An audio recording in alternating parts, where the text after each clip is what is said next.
All right, guys. So welcome to the Amansells Podcast. Commercial business, real estate business. We're going to talk about anything and everything that's related to real estate and business. Today, my first guest, Jimmy Sandhu, commercial banker out of Abbotsford. Jimmy, how are you today? I'm doing pretty good. Thanks for having me. How have you been? I'm actually pretty good. Things calm down. Happy, winter's coming. Too calm, or is it just calm enough? Oh, it was extra calm this year, but now things are a little bit bigger. But Christmas is coming, so people are starting to calm down, like running around wise, not getting crazy frantic calls and stuff. Yeah. So how long have you been in commercial banking? So primarily in the Fraser Valley, I'd say just a little bit over 10 years. Primarily in the Fraser Valley here. Abbotsford, Chilliwack, up to Hope. How did you get into commercial banking? Actually, I started off my career in residential banking. So from there, just residential mortgages that you're working on, standard mortgages, HELOCs and whatnot. Finished my degree, and then from there, wanted to do something a little bit different. Did that for a few years. Had a chance to shadow one of our commercial guys on the small business side, and I'm like, oh, hold on, this is completely different than the space that I'm in. More interesting, analyzing financial statements, deal structure was different, and then from there, just kind of slowly laddered over there, and ever since, and I think good move on my part. I think enjoy it much more than the residential side for sure. Do you see yourself in commercial banking for a really long time? I think maybe I needed that experience on the residential side to appreciate the commercial side and how it's different. Clientele are different as well. But if I got into it sooner, I think I would have started off sooner. But yes, I don't see any changes there. So on residential banking, the consumer banking, essentially, we have a kind of a one-stop shop, right? Anyone can finance essentially condo all the way to house, duplex. It's a similar structure of the deal. Is it commercial banking segmented? Is it this way? If you can do these, you probably shouldn't do these, or is it kind of a one-stop shop as well? Oh, I think it depends on the type of property that you're looking at. Are you looking at owner-occupied real estate, or are you looking at an investment property? Then you're getting more into kind of what the cap rate is, or what can the property produce in terms of income. Or are you looking at bare land? That's completely different. Each of them will be treated a little bit differently, but it ultimately depends on the business. What are the needs of the business? I primarily am in the owner-occupied space, so we look at it. I don't do many investment properties at all, but we get pretty creative on if it's land only, land and building, or it might be a leased out space, and there's X amount of dollars that you need for leaseholds or renovations. How does it differ if you have a startup business, or a business been around for a while, or a business that is essentially consulting based, so it's kind of has no real physical assets? There's big differences between all these things? There are. So I don't do too many startup businesses.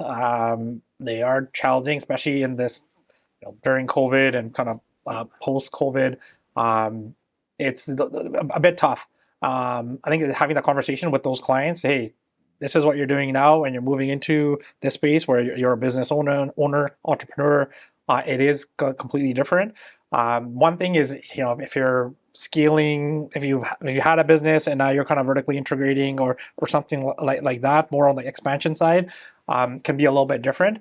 But I can talk on in terms of like established businesses. Let's just say you've been around 3 to 5 years, and you're looking to grow, or you're looking to just say in terms of real estate, I've been leasing for X amount of time. Now I'm looking to purchase my own realty. Really got to take a look at one, does it make sense for you to do in terms of financially? And the thing is, what you're purchasing, is that going to meet your needs for the next X amount of time? It depends on the strategic direction of that business owner. There's no point of purchasing something now today that's only you're gonna outgrow in 2-3 years. So you really got to have those long-term kind of discussions there. Are you gonna have a tenant on that property, or is it just gonna be you? I think each deal is different. You should definitely have a good chat with your kind of commercial account manager to see what's going to be the best fit. In your personal experience, when you're dealing with businesses locally, do you think that purchasing the property is more fruitful than leasing the property? Do you find that's more beneficial in the long run or short run? Well, What challenges do businesses face trying to purchase their own properties? well, if you take a look at just where property values have gone over the last couple of years, there's not normal times, but in times where you can, a lease would come due. Clients have been in there for say 5 years. They probably have a 5-year renewal clause if they decide to exercise it. Control the business, Yeah, essentially. or they would go back to the landlord, say, hey, I'd like to purchase, and you do those deals. But what happens when the price value for that unit has gone from here up to here? Some individuals simply they've just been priced out, so that's not an option. So then your only option that you have is leasing. So there's a few different ways that you can take a look at that. If you're looking to purchase real estate, maybe you buy a bigger space and you have someone else come in, and Share then the cost. you share the cost. But on the leasing side, you probably know better than I do. But yeah, you can see what the lease rates per square foot where they're sitting at as well. There's been a huge uptick Yep. there as well. Especially on those 5 and 5s when the last 5 is coming due. Now you're at market today, Yep. and the lease rates are reflective of what the price values are. That's what it Do you is. see a lot of your clients moving cities to get to more affordable lease, like the ones that can? Like obviously you can't move a gas station or Tim Hortons, but some service, industrial or commercial, or whatever, they can move their businesses to different areas. Do you see a lot of people even inquiring about that? We do a lot of those deals where, say, you have a business owner moving from, say, Surrey and Abbotsford, or they don't really need to be in Surrey or in Abbotsford. There's clients that go to Chilliwack or even further out to Hope. I think it really depends on the nature of the business. And the other thing is where is the majority of the staff? If the majority of them are located, say, in Chilliwack, and you've been in Surrey, if you can save that commute and the business owner can save a cost on, say, on a lease, or say buying a property is just cheaper Yep. out this way, I think it makes sense. So a shorter commute time for the staff. There's less pressure on let's say a rental expense for the business owner. And at the end of it, if that frees up working capital, maybe they can take on larger jobs. They can purchase more inventory. They have that working capital Yep. to take projects on that maybe they weren't able to beforehand. Yep. One thing that I've been kind of saying the last one thing that I've been kind of seeing the last few years is that the access to businesses opening, like properties, commercial leases, or even land, is causing a huge problem in growth in BC, the job growth especially. So let's say you have a land-intensive business that is like a manufacturing company. The current person that's in business, there might be only one or two in the Lower Mainland. The third guy can't come in without a $20 million investment. So now we're kind of losing these companies to Alberta or Saskatchewan or whatever, or they just do not even start. And then what that caused here is that we don't get the jobs. The people that are going to work there, the company like that might employ 50 people. Well, that's 50 people, a company that can never, because of our situation with land in the Lower Mainland. Do you see people, just bigger companies, just not even bothering with BC anymore and saying, hey, I can't do business here because we just occupy too much land? You're going to have that regardless. If you can't find the right space and you don't really need to be in BC, let's just use, say, trucking for example. If I can set up a yard and a warehouse in Alberta for a fraction of the cost than what I can set it up for, say, in the Fraser Valley, let's use for example, yeah, you're gonna go that way. They don't have to be here. What they'll do is they'll take everything, go to Alberta, then they'll backhaul what they need to. But the warehouse, just the cost on it is going to be much cheaper. The second thing you brought up was on staffing and employees, labor.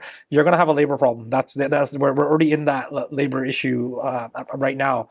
I think technology can do a lot to help those individuals that are doing repetitive tasks or low value added tasks. If you can automate that with technology or some type of equipment, robotics, let them work on higher level tasks that will generate more revenue. Their time is better spent doing that. And if that's more on the customer service side, or proactively reaching out to other customers, That's where you're gonna see that value for the employees and the business for that matter. So if someone were to start a new business and they're looking to borrow money, where would they go? They don't want to give up any equity in the business. They don't want to take on a partner or an investor. Where would the best place to borrow money be for a new business? I think one is starting with, so if they don't have any previous business banking experience, one, have a chat with the current bank that you're with. They can see that you've been with them for X amount of time, and there's a relationship there. I think that the other bigger thing to consider is how much capital do they have themselves to put into the business. I think that's very key on how well capitalized you are going into the business, and what kind of working capital do you still have after, say, getting some sort of debt financing. The banks and credit unions, there's a lot of programs that are out there. Like Canadian Small Business Loan comes to mind. There's community futures as well. The more in that startup space. But man, there's in terms of if there's hard equipment or whatnot that you're looking to purchase, leasing. Yeah, sometimes leasing can be a little bit more expensive, but that's what you have to weigh. Make sure that your forecast is sound, but more importantly, the business plan is you've covered everything in that business plan. There's nothing to say that, hey, you're leasing this equipment, take those costs into consideration for whatever you're selling your product or service for. Hey, do we still have a margin at the end of it? And once a business is established, you have 2-3 years worth of financial statements, and they can debt service X, Y, and Z dollar amount. Then you can ask the banks for working capital, or hey, instead of doing a lease, which, and why I bring up a lease is maybe you'll get a longer amortization on a particular piece of equipment than what a leasing company is willing to do. But that would be on the startup side. On the flip side, if you're looking at a more mature business, they might be with a certain institution, and they're looking around to see, hey, well, what else is available to us. I think commercial brokers are a great resource that business owner can use. Brokers go, let them do the homework. Yeah. At the end of the day, the appetite of different banks will be it changes. If you look at it now, certain banks are shying away from certain industries, and that can be for a variety of reasons. Maybe they're heavy on that particular industry. They might need deposits. There'd be liquidity. There's a lot going on there. But with the commercial broker, that's what they do. That's their job. I typically recommend when buyers are dealing with any kind of commercial property or investments, deal with a broker as well. Especially some major banks, you see that they may have too much industrial in their books, and all of a sudden they shut the door to industrial. And then you call your bank because that's what you bank with, and they're like, hey, where do I get industrial? Like, we're not going to finance that. And then you go to the next guy and you're kind of a nobody, right? Yeah. On top of that, a lot of commercial brokers, they also want everything in a package, right? Yeah. They want everything put together. And then now you don't yourself aren't sure how to put it together. You're just kind of looking for a mortgage, right? So it wastes a lot of time. No, you're absolutely right. I think on there, remember, you're going from your primary bank to a new institution on the commercial side. And like I said, you're nobody, but nobody meaning they're not familiar with your business. They have no record of you, right? Or that individuals are not familiar with you, depending on what the business is. Yeah. But for surely they're not. They know who that broker is, because that broker has probably sent them deals in the past, which are a similar type of deals, and he's going there because, hey, they want that type of business at whatever particular institution at any given time. I find that it's interesting that banks have to lend the money out. You know how people always say, "Oh, bank doesn't want to lend you money." Well, they do actually want to lend all their money. That's how they make their money, but they have to lend it out in a way that it makes sense for them, right? The other thing is, you will be way more prepared. I'll give you, there's a big difference between a residential broker and a commercial broker. Yeah. You're not coming to the bank looking to finance a commercial property with your personal notice of assessments or your personal T1 generals, especially if you're an incorporated company. What we need is we want to see the last 3 years of accountant prepared financials. We want to see your interim. We want to see your aged payables and your aged receivables. This will be a package that your commercial broker will help you in terms of like a quarterly statement or something like that, right? Yeah, let's just say you were 6 months we're 6 months into the year, and your year end is at December. We want to see what you've done from say January to the end of June. Okay. Just to see where you say, well, you want comparables to the year before. Hey, are you trending better? Because maybe the deal is a forecast deal. Maybe you signed up a new contract that's just much more lucrative, but it's not representative on your 2022 statement. Yeah. So we want to let's just see the trajectory, and you can provide supporting information by way of say contracts or hey we have these agreements in place. Then the deal becomes more forward looking. Yeah. Then you got to see okay which lender is going to be willing to entertain something such as this. Yeah. Um, Well, it's similar to even commercial properties because the property itself is technically a business, right? So whether you are a manufacturing company with 5 employees or you're a strip mall with 12 units, essentially, and then you're going to still have landscaping costs, all these kind of costs involved. That sense, You're yeah. essentially, it's on the commercial bank side, you're essentially still financials are going to be financials. It's all going to depend on how much money it's earning, right? And you're right, and those costs are going to be representative on those financials. If you're whatever your maintenance, your insurance, all that factors in. Is there a specific ratio that, let's say my business makes $100,000 a year net after paying everything? Is there a specific amount on commercial real estate? We kind of have a total debt service ratio, so we know what a building can borrow based on what it's making. Is a business kind of the same thing? It is, and it depends on the institution on what that ratio looks like. Yeah. So if we say 1-to-1, this is what the business is making, but the debts are just as much as what the business is making. I'm just using a plain Jane comparison. Some are going to want to see, say, a 1.25. They want to see an extra 25% that you have in there for any changes that may happen. But that's whatever that ratio is, 1.25, 1.50. That's a covenant. So you're going to have to make sure that you maintain that covenant at each annual review, and you continue to do so while you're with that lender. The very important thing is, especially for businesses that, and like I said, let's just talk about business that you've been in business for 3-5 years plus, is what do those covenants look like? Yeah. That's very important. And what are the terms and the conditions? Everybody runs to rate because that's what everybody knows. Hey, we want the cheapest rate possible. But if you pay a little bit more and the terms are more advantageous, you gotta weigh that off. And the way that you look at it is, if I'm offside with this bank, or maybe next year you're not going to hit this particular covenant, what's the point of signing up for that mortgage today when you know next year you're not going to be able to satisfy it? What that leads to is maybe the bank will demand that loan. There's forbearance and there's fees and all that come into play. So you might be thinking, hey, I'm getting a better rate here, but when you factor in all these fees and your interest rate increases because now you're offside on that covenant, did you really benefit from that cheaper rate? That part's true. I even noticed that some banks require, almost every bank requires an annual review of the documents, right? But then some banks require a, what do you call the statements where you want your, like audited statements of your... Yeah. So it would depend. It depends on the requirement of the bank. They used to be called notice to readers, but you have compilation engagements. Kind of step up from there. So on a basic business that adds what, $5-10 grand a year in order? On your compilation engage, it'll depend on the complexity of the business really. But if we just kind of break it down dollar figure wise, you're going to have your compilation engagements, which are you're going to provide the information to the accountant. Accountant puts it together. Review engagements, the accountant does a little bit more due diligence in terms of what your inventory whip and things like that. And then you have audited financials. The price is going to depend on the complexity of your business. A review engagement can cost you $7 grand. It can cost you 17 grand.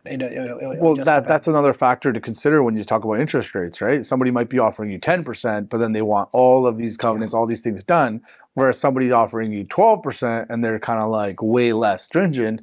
And then when you do the 1-to-1, the ratios on your income, if you have, like on a commercial building, you have a vacancy that year, your loan might be called in because now they don't want to take that risk on. Or if you have that covenant on your business, your income drops below a certain level. Yeah. Well, you have a slow month, COVID hits, now all of a sudden you have problems, right? So those are, of course, the things you should definitely consider when you're getting a mortgage. Go over all of those documents, right? And the other key thing is have a relationship with it. Like every business owner should know who their account manager is. Fundamentally, you should know, who am I calling? Yeah. If you're walking into your local branch location and, hey, can I speak with someone? You're a little bit behind the eight ball now, because now you're first searching for who that individual is, and then getting them up to speed. You should be working hand in hand to anticipate. Hey, things might be slowing down the next couple of months. Yeah. So before you miss a payment, hey, let's put a plan into place. Yeah. Like use for example, hey, maybe we'll switch you over to interest only for the next 6 months. Yep. Communication. And that's so people. What happens is things go bad and they stop communicating. They just shut down, right? And then you get these demand letters, then it just kind of snowballs from there. I always recommend, when you have a commercial, your advisor at the bank or your commercial account manager, you should have a first name basis with this person. You should know this person very well. Right? I always recommend that. All my guys, I know exactly who they are. I talk to them. I see them out. I try to even take them out for lunch if they let me. Some of them do, some of them don't. Yeah. And you just try to know them. And I'm not trying to do anything like shady or anything. I would rather have a face to a name, right? And on the banking side, that's no difference. If you're not meeting with your commercial account manager, at least I'd say once a year. Yeah. But, you should be doing that semi-annually. And depending on, hey, if you're looking for a particular property, let's get everybody in the loop. Yeah. And what I mean by that is get the whole deal team together. Before going and putting in an offer on a particular property, do you know if you can afford it? Do you know if the timing is actually going to work in terms of can the bank get the approval? But what if there's other items that you haven't considered? And you only going to know these items is once you sit down and you have that chat with everybody. Yeah. So I'd recommend having the lawyer on the call. Just an email is simple. Lawyer, realtor, banker, client, and sometimes the client that owns a business is not the decision maker on who's purchasing the property. So let's get the decision maker on on that email as well. Everybody communicate back and forth. Hey, does this timeline work? Okay, maybe that's when I come in and say, wait, hold on, accountant, do you have X, Y, and Z? Yes, I do. Okay, cool. We can move forward on that. But what about when we have to get an environmental report?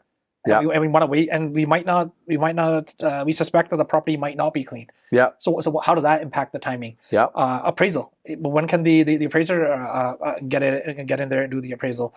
You mentioned it yourself. It's getting Christmas time right now. Right now too, people take holidays. Things take a little bit longer.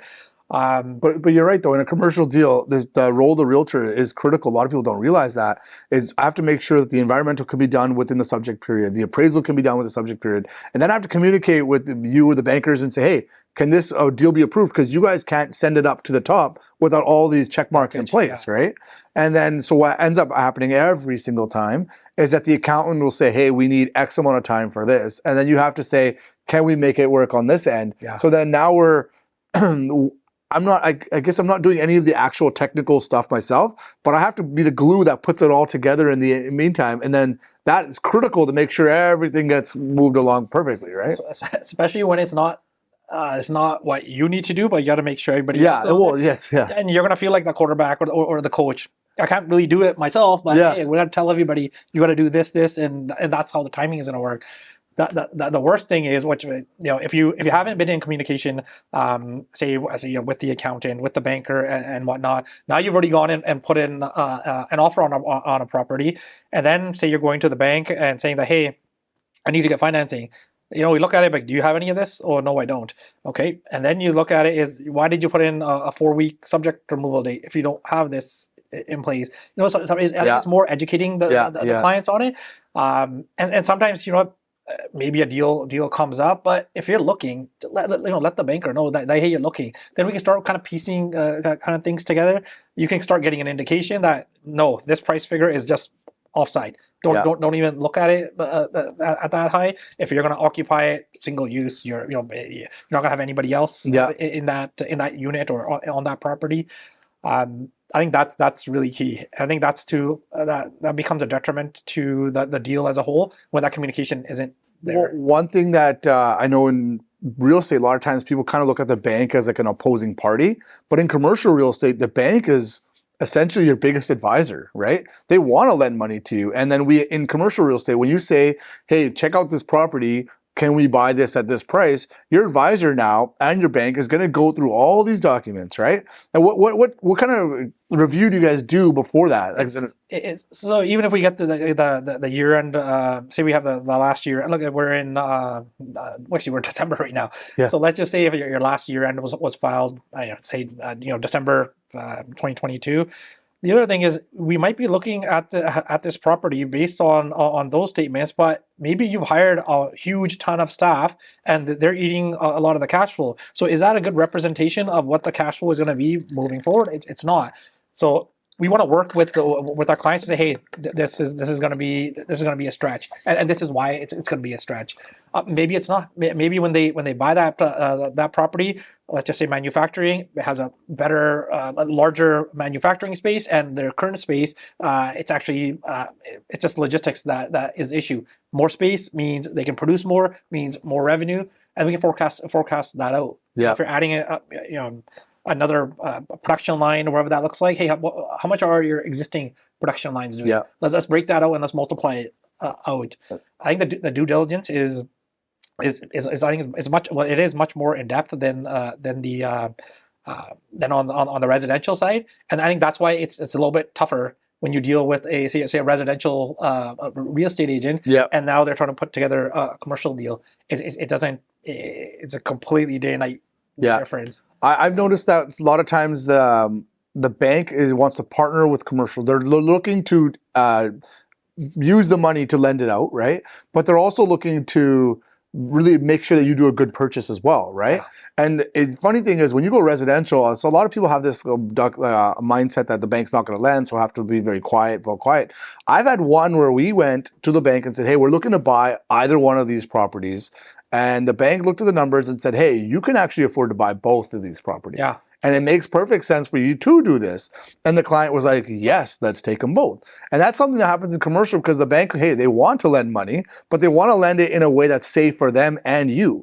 So looking out for your best interest, which is something that commercially we're not really used to, but it actually is legitimately the case, right? I think it's a relationship business for sure, 100% of the time, and you gotta have that rapport. That means the business owner and the commercial banker. You have to have that rapport and that trust there. Client might come to me and say that, hey, I need $300,000 in working capital. I'm like, okay, how did you substantiate that? And then they're gonna let me know because of this, and this.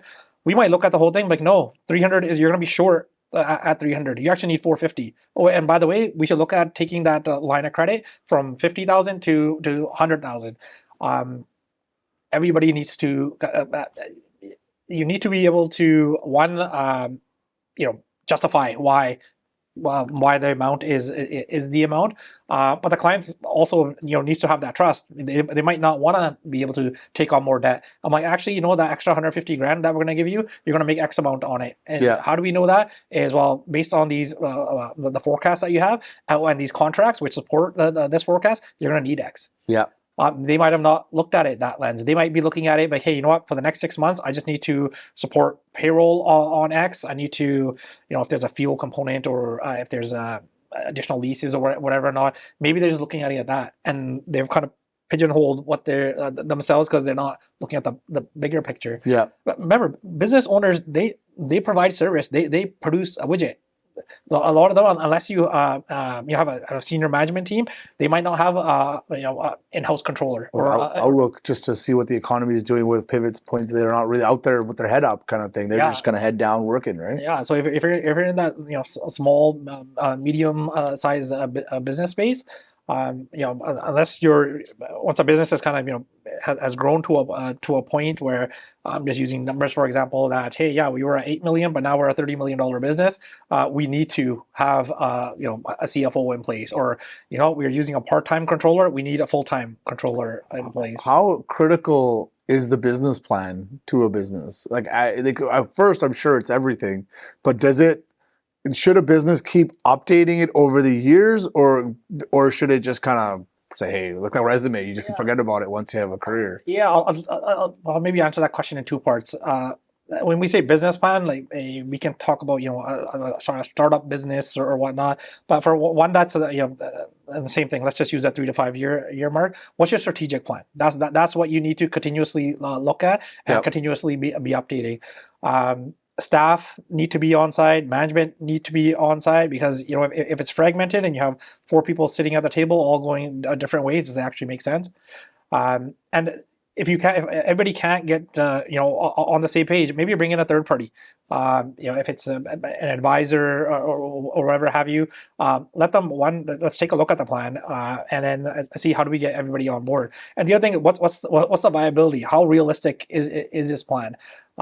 Sometimes you have this long-term vision, but the strategic plan has to be actionable. And if things change along the way, then you make changes to that plan accordingly. The biggest thing that you see, especially when you see a change of ownership, that could be, say, the children are moving into the business, or you see senior management buying out the existing owner. Directions are different. At that point, you got to take a look that the way that maybe things were done previously are not going to be the way that things are going to be done kind of moving forward. Yeah. And the new individuals that are buying, they need to understand that. And the employees, see if you have 30, 40 employees and they've been used to doing something a certain way, especially if you have tenured staff, and new management comes in, hey, we're going to be doing things differently.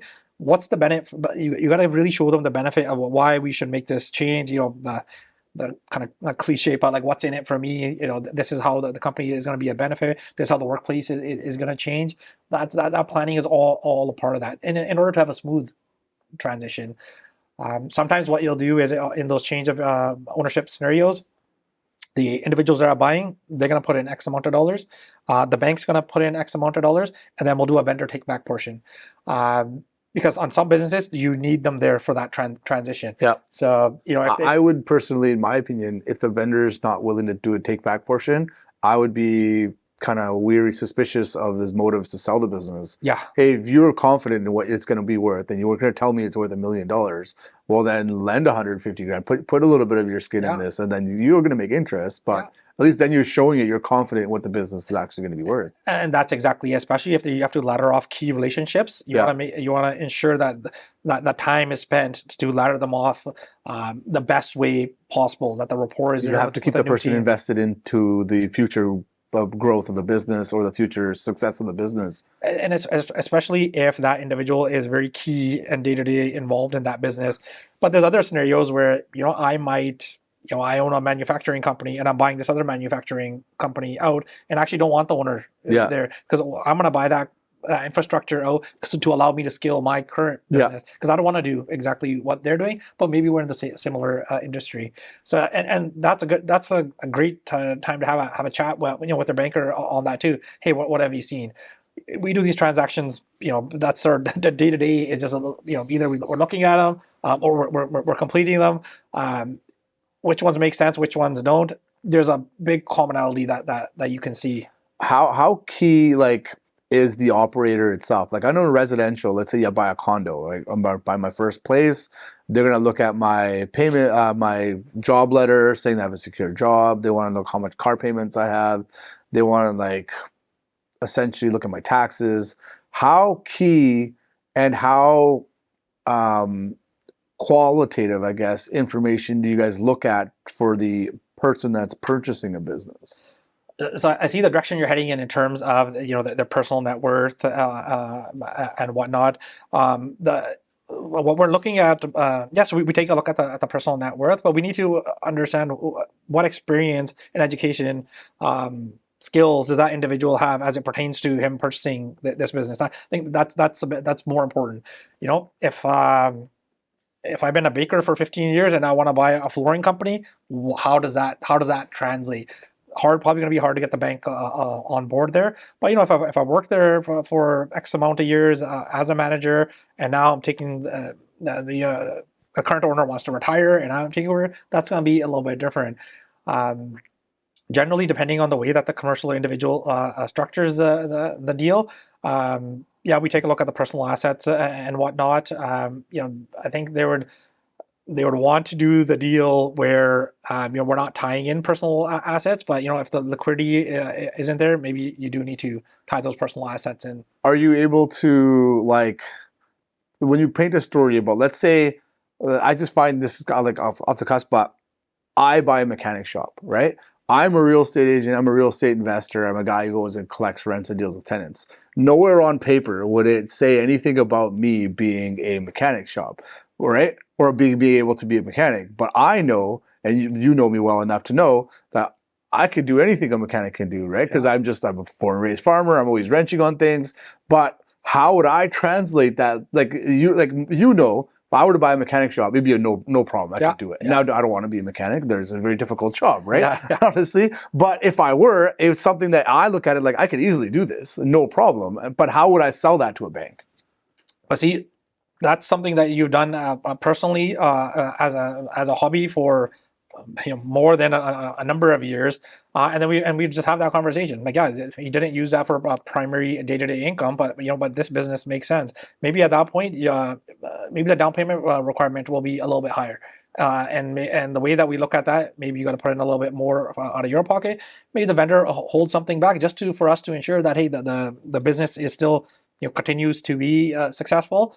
And then based on say the performance, hey, okay, we do your next annual review. Holy, the numbers came in great. Aman really knows what he's doing.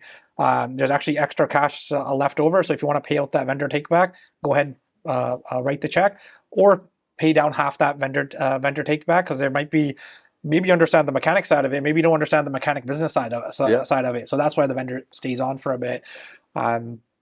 You have to have that conversation. It's not as simple as dropping off your notice of assessments and walking out the door. We have to have the full kind of understanding on it. And there might be a scenario where no, it doesn't work, or that particular business doesn't work. But then there's a different way you could do that too. You could put in X amount of dollars down, no bank financing, vendor take back for the remainder of it. Run the business. You're paying X amount of interest to the vendor, which you would have paid to the bank anyways. After a year, after 2 years, the bank takes a look at it. But hey, the financial statements are here. Then maybe the bank gets involved and it pays the vendor take back out. As long as you, what was the goal here for you to take over that business? Yeah. Just the way that we set it up, the bank came in a little bit later. Okay. Yeah. Would you guys still advise on something like that? If I brought it to you and you say, hey, you guys are going to have to go directly to vendor take back on this? Advise is, I think, not the word to use? Yeah, or I'd say we give you alternatives. Okay. Like, hey, we can't come to the table right now, but hey, here's a couple options for you. Okay. At the end of you're running a business, so our job is to give you the alternatives, and then business owner kind of makes a decision from there. I think a lot of that is just talking it through. The big thing that you see is when we look at do I go variable or do I go fixed? The commercials all fixed. The rates are the rates. Yeah. But some people they want to do the variable side of it. The main question there is the rates are the rates. We can all see they're at X. The thing is, are you comfortable with making X amount of dollar payment per month? And then on the other side of it, hey, rates go up and your payment kicks up a little bit. How does that impact the business? Yeah. At the end of the day, the business is the one providing the guarantee on that property. That's the driver. That's the cash flow. This also applies to commercial purchases as well. Believe it or not, every time I buy something, like I think all of it, they always ask, "What's your experience in this?" So I buy a multifamily building and they say, hey, what's your experience in multifamily? We don't want you to take it on. And then what they'll say, when I've had this happen to me, is say, hey, we want to know, do you have experience managing multifamilies from a distance? Right? Because locally, I've been managing it myself. But then they say, how would you do it? Blah, blah, blah. Otherwise, we want a manager in place here. Okay. They'll put that right in the loan. We want to know who the manager is, and we want to write the actual engagement that you've hired this person. The last time I bought a commercial property, the same thing. They say, we want to know what your experience is managing this thing. Otherwise, we want you to bring in a third-party manager to make sure that essentially their asset, their loan, is protected and covered. So I've been able to get away with it because of my experience in it for so many years. But I know that if somebody new, the bank might ask for that. And that's the same thing, I guess. You might say, hey, if I buy a business in Alberta and there's a guy that's going to stay, he's been running it for 10 years, he can continue, he's willing to continue running it, the bank might say, yeah, that's perfectly fine, right? I think that's a very valid question from the bank as well. And you remember, they're just trying to get all the information together. Yeah. And even as a business owner, if if you had a blind side, or maybe you didn't consider it, like, holy crap, well, okay, yeah, you know what? For me to get to, I don't know, Merritt, it's going to take me 2 hours and a bit. What if something does happen? But the bank maybe doesn't know that. Oh, you know what? There's actually a caretaker manager that actually lives in the building, Yeah. and they're gonna manage everything. Yeah. Okay, you know what? Okay, we're okay with that answer. But atmospheric river, and you're going from Abbotsford to Merritt. It's and remember they had a lot of problems there. Been there, yeah. Narrowly avoided those. So, and when you go residential, let's say we're buying a condo and I can't get a mortgage, I go to a B lender, and I can't go to a B lender, I go to private funds. Does the A/B private sector exist in commercial as well? If you want to go, yes, it does. And it just depends. Maybe the deal, maybe it's land that you're rezoning. It depends on the property, really, what you're purchasing. Yeah. Because I know development-wise, a lot of the stuff is private capital, and that's because they have to go through that development stage. If you're buying a property that's A1 outside of the ALC, but it's in the OCP that you're purchasing. Are we going to prescribe an industrial value to that property? No, we're not until the zoning is there. But chances are you're not paying agricultural rates for that property, knowing that it's at the OCP. Yeah. That's where the difference ends up being. Yeah. So maybe on that scenario, you know what, you put down your 35%, you got private money at 65, go through the whole process, and then once it's there, then we take a look at it. If it's pure investment, there might be certain banks might play in that space. If it's owner occupied, we'll look at it differently. I think it all depends. I think that the big takeaway should be that if you're a business owner, you should know who your account manager is and just be in regular contact with them. Yep. There's no point in going down, putting an offer in on a property. The time kicks in. The clock has started until the subject removal day, and then does that mean the real estate agent's time got wasted? Maybe the bank doesn't. The bank needs X amount of time, or you pushed everybody just enough, but you've gotten nowhere because they're not getting an extension on that property. So what was the point of paying the accountant X amount of dollars, starting the process with the bank, wasting everyone's time, wasting the realtor's time when it's not going to go. Yeah. It doesn't actually take that long. You just get everybody together on the phone, or just have a chat about it. Hey, you know what? Get me this, and this, or put me in contact with, or who's your accountant? Yeah.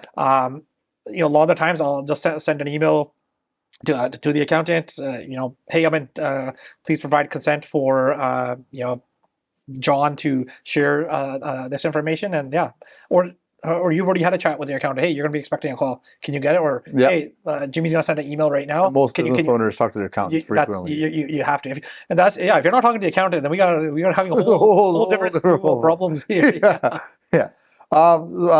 Finally, you mentioned a bunch of tips already throughout this. Is there any? Can you give me a tips and tricks, or if you're going to buy a commercial business, a property, and then a commercial business, just to give you as viewers a tips on what's the best way to approach either way? I think if you're purchasing a business, one thing is let's make sure that there's proper reporting. If you're getting something, like the pizza stores, they don't want to use cash unless. Yeah, if you're getting something that here's my year-end statements, and it seems like it's just on Excel, show me the T2 statements and whatnot. But at least you'll know that if you got the accountant prepared last 3 years, most recent set of interim with comparables to the year before, just start with that. And then you can take that to whoever's providing the lending, and they can kind of look it up and down and say, okay, hold on, does this make sense or does it make sense? I think on that, if the seller is withholding information, usually that's not a good sign. And I've looked at deals like that too. That it's just you have the financials. Just give me the T2s for the last 2 years. We just want to make sure everything lines up, and then you're not getting the T2s. Then your ears should kind of perk up. Like, hold on. If the T2s were filed at X, then they should match the financial statements that the accountant prepared. Maybe you're not familiar with the accountant or whoever it is. ears should kind of perk up there. So if they're not forthcoming, maybe you gotta look somewhere else, or don't waste too much time.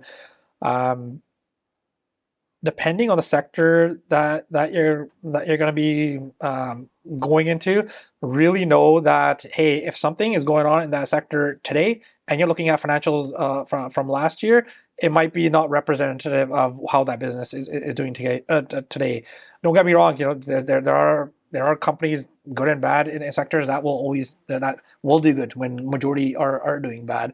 But just be cognizant of that, because that's one thing the bank's going to bring up right away. Remember, we finance transactions in various sectors. That's all we do. So it's easier for us to kind of internally pick up a phone call and say, hey, so and so did this type of deal. What did you see there? What issues did you see there? And on the realty side, I would really say get the deal team together before you make an offer. That's how any transaction that I've done that has gone smooth. Everybody has known the timeline of each other. Yep. We're gonna need this, and by the way, I can't start on my end, or I can get all this done except the financial analysis, and I'm waiting on the accountant for that. Accountant say, hey, I'll give this to you by this day end. We can start doing due diligence on the say environmental report once we receive. But what does that time look like? Yeah. Really gotta be cognizant of everybody else's time on what's realistic, and it can be accomplished in that time.